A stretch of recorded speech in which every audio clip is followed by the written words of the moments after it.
A semana prometia ser das mais movimentadas no Congresso Nacional, com a votação de duas matérias importantes para o país, a Lei Geral da Copa e o Código Florestal. Mas os humores do Palácio do Planalto afetaram a rotina do Legislativo. Mesmo com o projeto pronto para ser votado, o relator do Código Florestal reconhece que é uma matéria de difícil consenso, mas não contava com o adiamento da votação. Olha, o relatório está pronto, embora eu deva fazer uma observação que, como a matéria ela é difícil de entendimento, ainda carece muitos deputados e mesmo o próprio governo de entender o que existe no texto, mesmo o relatório que veio do Senado. Então, eu acho que uma semana a mais, uma semana a menos, isso não tem problema, é melhor que as pessoas saibam o que está ali, do que votar alguma matéria no escuro. Mas o problema não é isso, o problema é um problema político e não do Código Florestal.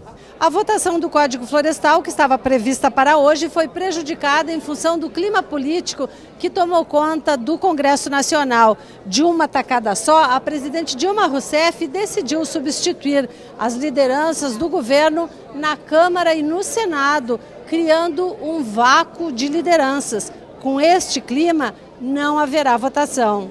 Para o líder do Partido Verde na Câmara dos Deputados, antes mesmo da queda dos líderes do governo, a votação do Código Florestal já estava comprometida.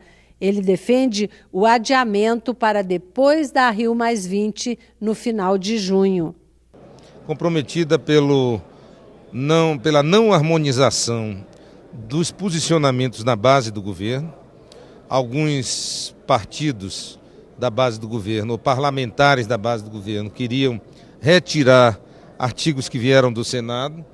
Também é evidente que a reação da sociedade civil influenciou. E eu acho que agora, às vésperas da Rio+20, qualquer que seja o resultado da votação aqui, vai deixar o Brasil numa situação muito difícil. O mais sensato é a gente deixar para depois da Rio+20 fazer essa votação. A oposição criticou a forma deselegante com que a presidente da República afastou seus líderes. Gostaríamos de lamentar a forma descortês com que a presidente liberou dessa função dois importantes políticos públicos brasileiros. O deputado Vacarezza na Câmara e o senador Romero Jucá no Senado, que foram destituídos de suas funções que se dedicaram durante alguns anos ao governo da presidente Dilma e do ex-presidente Lula e foram dispensados de suas funções de forma descortês, tomando conhecimento por terceiros.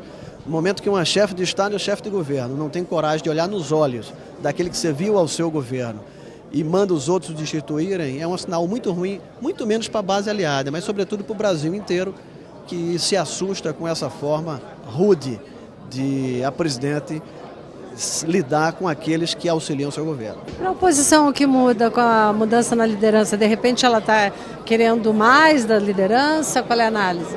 Muda que, para começar, nós perdemos uma semana de trabalho, uma demonstração de grande desarticulação na base do governo. Essa desarticulação já dá demonstrações há algum tempo com insatisfações de partidos como o PMDB, que reclamam não mais espaço no governo, mas poder decidir as coisas com o governo da qual faz parte. E isso é muito ruim porque gera essa paralisia no Congresso. Nós perdemos essa semana de entregar ao Brasil o novo Código Florestal brasileiro e a Lei Geral da Copa, que é um compromisso do Brasil com a FIFA. De modo que perde o Congresso Nacional e perde a rotina dos trabalhos.